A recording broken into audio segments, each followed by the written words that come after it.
Godwin was a young man who had everything going well for him. He was hard-working, focused, and good-looking. But the most beautiful thing about him was his heart. He was gentle, respectful, and carried himself with dignity. People admired him, and many women secretly wished he would notice them. But Godwin's heart belonged to only one person, Franca. Franca was not just any woman, she was everything a man could ever want. She was beautiful, but her beauty was not just about her face or body. It was in her character.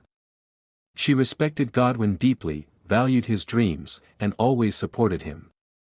She stood by him during his struggles and celebrated him during his victories, for 4 long years. They were together. They became the picture of what true love looked like. If you saw Godwin, you saw Franca. Families and friends already accepted them as husband and wife.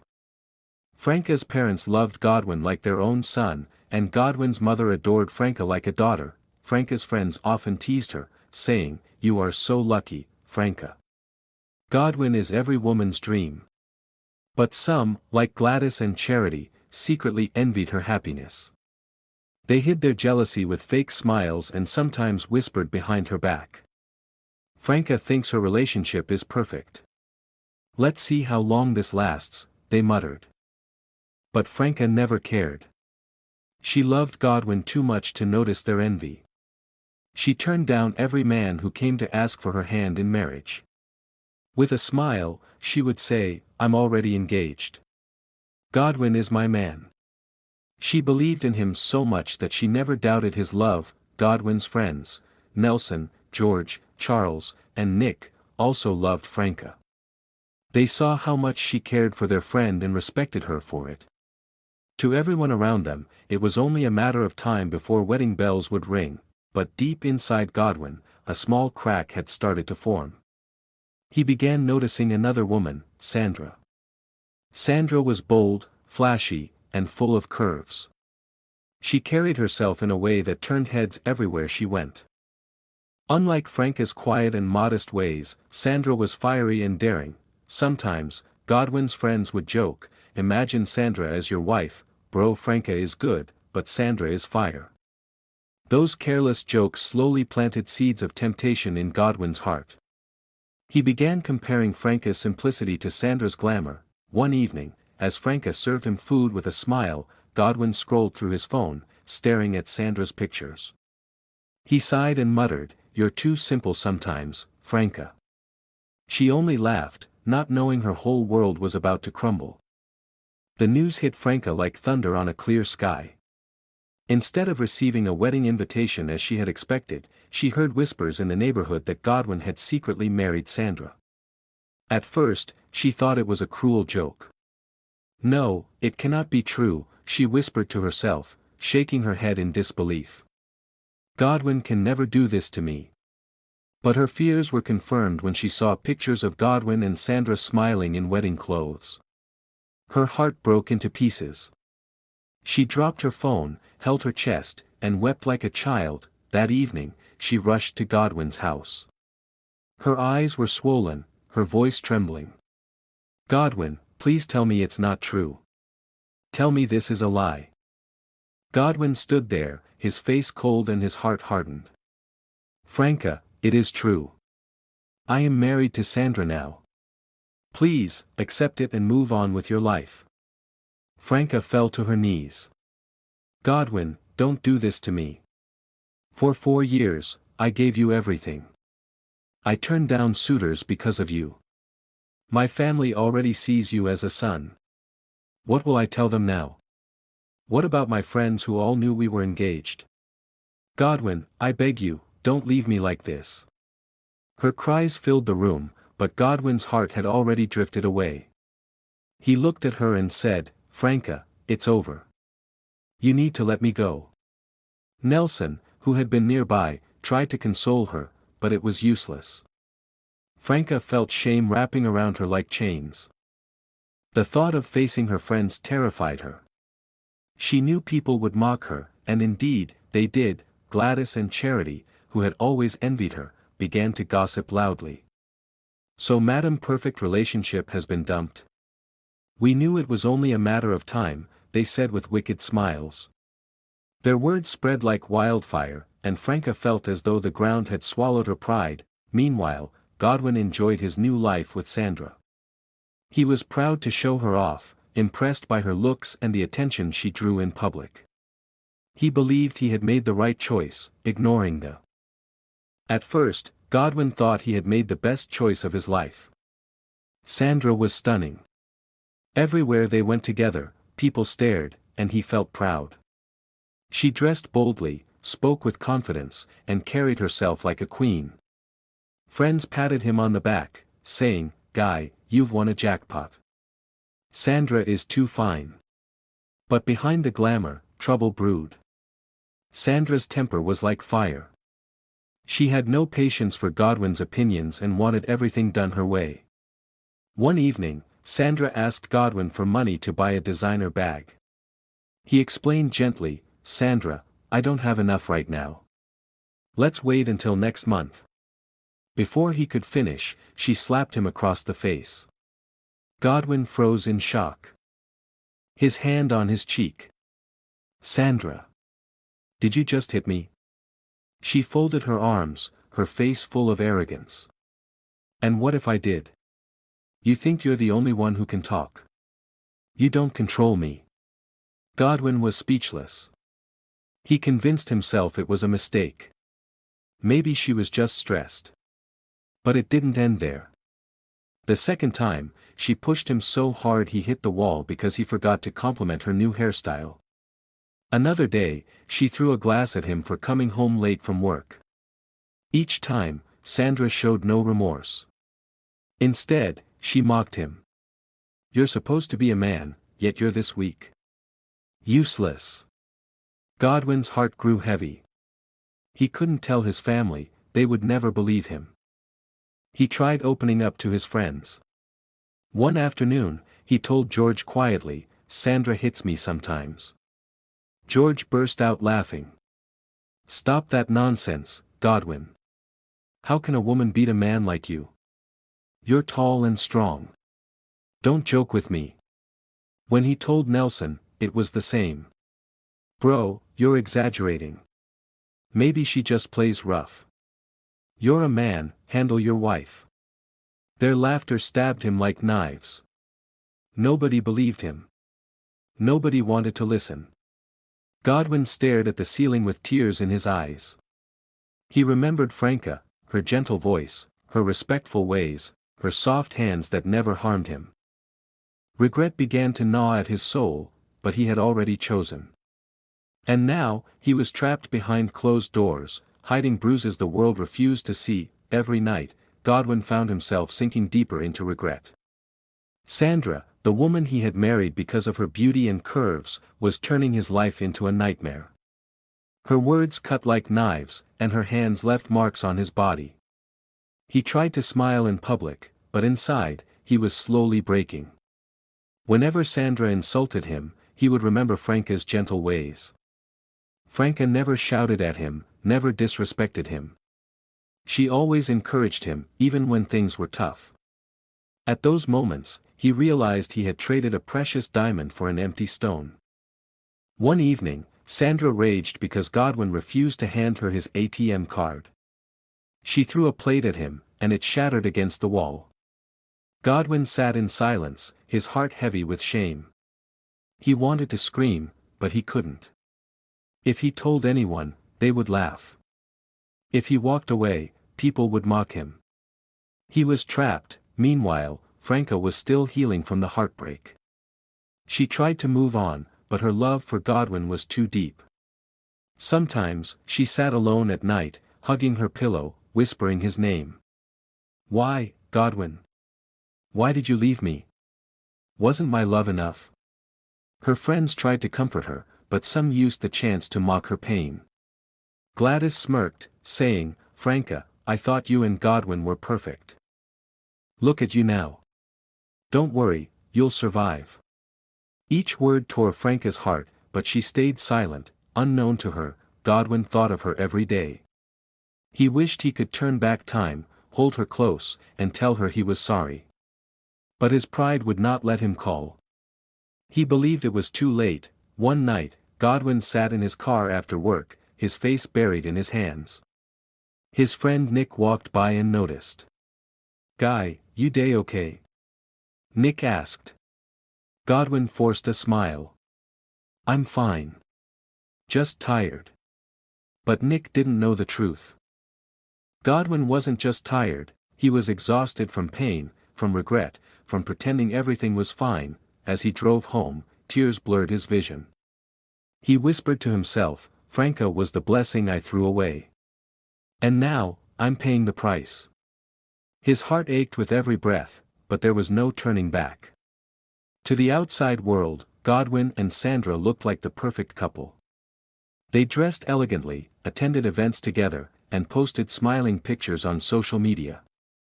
People admired them, saying, "Wow, Godwin is truly blessed. Sandra is so beautiful. What a lucky man." But what no one knew was that their marriage was a war zone. Behind their polished smiles, bruises hid beneath Godwin's clothes. His heart was broken, his spirit crushed, yet he continued to play the role of a happy husband. At family gatherings, Sandra behaved like an angel. She laughed sweetly, served food politely, and spoke with charm. Everyone loved her. Godwin's mother often said, "My son, you married well. Sandra is a good wife." Godwin would only nod, his lips tight, unable to speak the truth. At work, colleagues praised him for having such a stunning wife. "Your wife is beautiful, Godwin. You must be enjoying," they teased. Godwin forced laughter, but inside, the words felt like mockery. Nobody knew the torment he faced at home. Sandra was smart. She abused him only when they were alone. If neighbors heard noises, she would quickly raise her voice and act like she was the victim. "Godwin, stop shouting at me. Stop scaring me," she would scream, making him look guilty. Godwin was left speechless, shocked at how she twisted the truth so easily. Sometimes, he tried to confide in his friends. One evening, while they relaxed at a bar, he said quietly, "Sandra is not the woman you think she is. She beats me." His friends roared with laughter. George slapped his back. "Godwin, you're too funny. How can Sandra beat you? You're bigger and stronger than her. Stop the jokes." Even Charles shook his head. "If anything, I believe you two are just too much in love. Maybe she plays rough." Godwin's chest tightened with pain. They would never believe him. The world saw him as strong, but inside, he was fragile, slowly dying in silence. At night, when Sandra finally slept, Godwin would lie awake staring at the ceiling. He longed for Franca's gentle touch, her peaceful smile, her words of encouragement. Regret weighed on him like a heavy chain, but he could not escape. The mask of marriage forced him to smile outside while dying inside. And day by day, the mask was suffocating him. One evening, Godwin returned home from work, weary and drained. He dropped his bag on the chair inside. Sandra was sitting on the couch scrolling through her phone. Without looking up, she said sharply, "Where is your ATM card? I need to order some things online." Godwin rubbed his forehead. "Sandra, I don't have much left in the account. Let's wait till next week. We have bills to pay." Sandra's eyes flared with anger. "Bills? So bills are more important than me?" She stood up, her voice rising. "You're useless, Godwin. What's the point of marrying a man who can't even provide what I want?" Before he could reply, she slapped him hard. Godwin staggered backward, shocked. "Sandra, stop this. Why are you doing this to me?" But Sandra was not done. She grabbed a wooden hanger and hit him across the arm. Godwin winced in pain, holding back tears.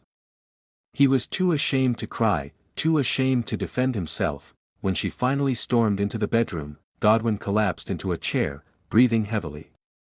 His body ached, but what hurt more was his soul. He stared at the wall, whispering, "One day, Sandra, you will kill me." The next morning, he met Nelson at the office canteen. Nelson noticed a bruise on his wrist. "Guy, what happened here?" Godwin hesitated, then said softly, "Sandra did this." Nelson burst into laughter. "Godwin, stop this nonsense. A woman beat you? It's impossible. Maybe you hit the wall or something." Godwin looked down, humiliated. "You'll never understand," he muttered. Nobody believed him. Nobody wanted to. To the world, a man complaining about his wife's abuse sounded like a joke. But inside, Godwin was breaking apart. That night, after Sandra fell asleep, he sat alone in the living room. He held his phone and scrolled through old pictures of him and Franca. Her warm smile pierced his heart. Tears rolled down his cheeks as he whispered, "Franca, I am sorry. I betrayed you for this hell. I wish I could turn back time." He buried his face in his palms, shaking. His marriage had reached its breaking point. But Godwin was trapped by fear of shame, fear of gossip, fear of the world laughing at his pain, and so, he stayed. Even though staying was slowly destroying him. The weeks turned into months, and Godwin's life became a shadow of what it used to be. He had once been a man full of life, laughter, and ambition, but now he was quiet, withdrawn, and broken. Sandra's abuse had stolen his joy, leaving behind only fear and regret. He stopped spending time with his friends. Whenever Nelson or George called to hang out, he would make excuses. "I'm busy," he would say, or "I'm not feeling well." In truth, he was too ashamed for them to see the bruises he hid beneath his long sleeves. His health began to fail. He lost weight, his eyes looked sunken, and his smile had disappeared. At work, his colleagues whispered, "What's wrong with Godwin? He looks sick. Maybe marriage is stressing him." One weekend, his mother visited unexpectedly. She looked at him with worry in her eyes. "My son, are you okay? You don't look well. You are pale, thin, and sad. Is Sandra not treating you well?" Godwin quickly forced a smile. "Mama, I'm fine. I've just been working too hard." But inside, his heart screamed for help. He wanted to tell her the truth, that her beloved daughter-in-law was destroying him. But how could he? Who would believe him? Instead, he hugged her tightly, holding back tears, whispering, "I'm sorry, Mama." Meanwhile, Franca still thought of him. Though she tried to bury the past, she sometimes saw his pictures online. He was smiling beside Sandra. But Franca could see the sadness in his eyes. "You're not happy, Godwin," she whispered to herself. "I can see it, even if others don't." Tears filled her eyes. She still loved him, even after everything. Late at night, Godwin often sat alone in the living room while Sandra slept peacefully in the bedroom. He would cry silently, covering his face so no one would hear. His heart was heavy with regret, his soul crying out for freedom, but he stayed silent. Fear of gossip chained him. "What will people say if they know I left my wife? They will laugh. They will call me weak," he told himself. And so, he suffered alone, his silent cry echoing only within the walls of his home, unseen. Unheard. Unbelieved. It was a rainy Friday night when everything came crashing down. Godwin returned home late from work, exhausted. The traffic had been terrible, and he was drenched from the rain. He expected Sandra to at least understand, but as soon as he stepped into the house, her eyes were already burning with anger. "Where have you been?" she shouted. "Do you know what time it is? Or do you think I'm a fool waiting here while you're with other women?"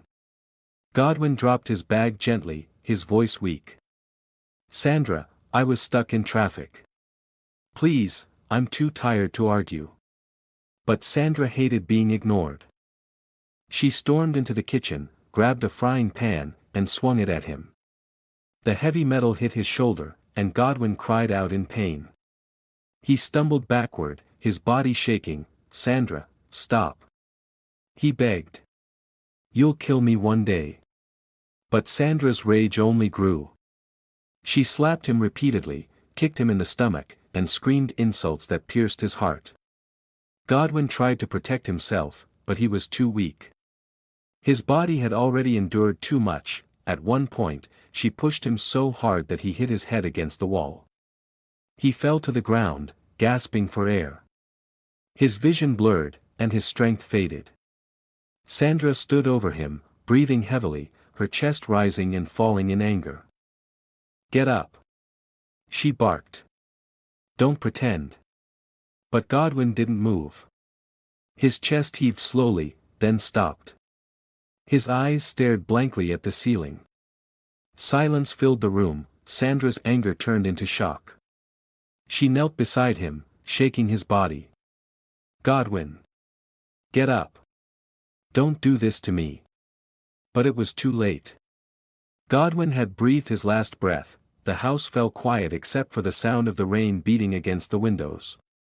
Sandra sat on the floor, trembling, realizing what she had done. For years, Godwin had suffered in silence, his cries dismissed, his pain laughed at. And now, his silence had become permanent. He was gone. The man who once had the most precious love in Franca had died in the hands of the woman he chose over her. The news of Godwin's death spread through the neighborhood like wildfire. Sandra told the neighbors that he had collapsed suddenly, pretending to cry as she called for help. But those who lived nearby had heard their fights many times before. They whispered among themselves, doubting her story. The police arrived later that night. An officer knelt by Godwin's body, noticing the bruises on his arms, the cut on his forehead, and the swelling around his neck. These were not the marks of a man who simply collapsed. "Madam," the officer said firmly, "you need to come with us to the station." Sandra's eyes widened. "What do you mean?"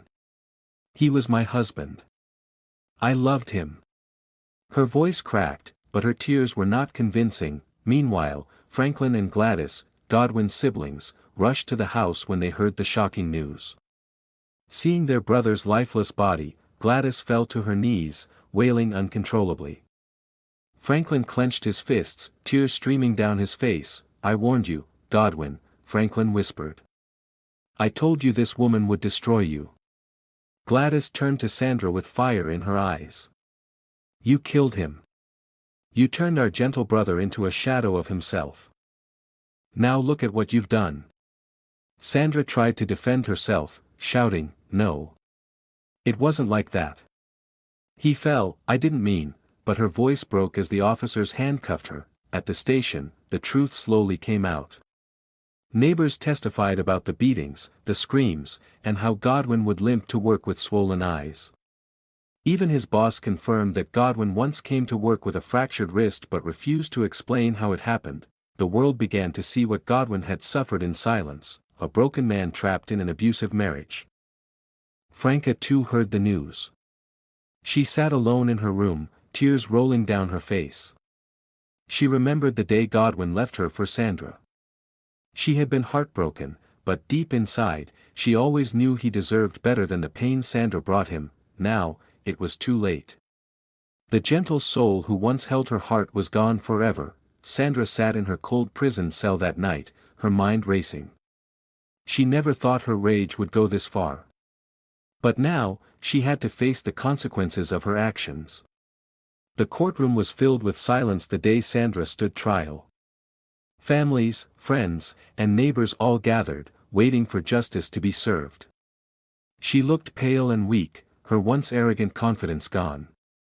Godwin's picture was placed in front of the judge's table, reminding everyone of the man whose life had been cut short. The prosecutor laid out the evidence, medical reports of his injuries, testimonies from neighbors, his boss, and even his close friends. Everything pointed to years of abuse. For the first time, society was forced to face a truth they often ignored: a man could be a victim too. Sandra tried to defend herself, sobbing. "I didn't mean to kill him. I was just angry. I loved him, but he provoked me." The judge cut her off. "Love is not violent. Love does not destroy. You made a choice, and now you must live with the consequences."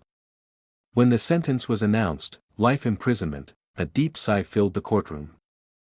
Justice had been served, but the victory was bitter. Nothing could bring Godwin back. Franca sat in the back row, tears streaming down her cheeks. She remembered the man who once made her laugh, who held her hands and promised forever. She whispered to herself, "Rest well, Godwin. You deserved better than this world gave you." Outside the court, Godwin's friends, Nelson, George, Charles, and Nick, stood quietly, guilt-heavy in their hearts. They remembered how they laughed whenever Godwin complained about Sandra's abuse. They had said, "How can a woman beat a man?" But now, their laughter turned into shame. Nelson broke the silence. "We failed him. We failed as friends." Gladys, his sister, wiped her eyes and replied, "Maybe his story will save another man.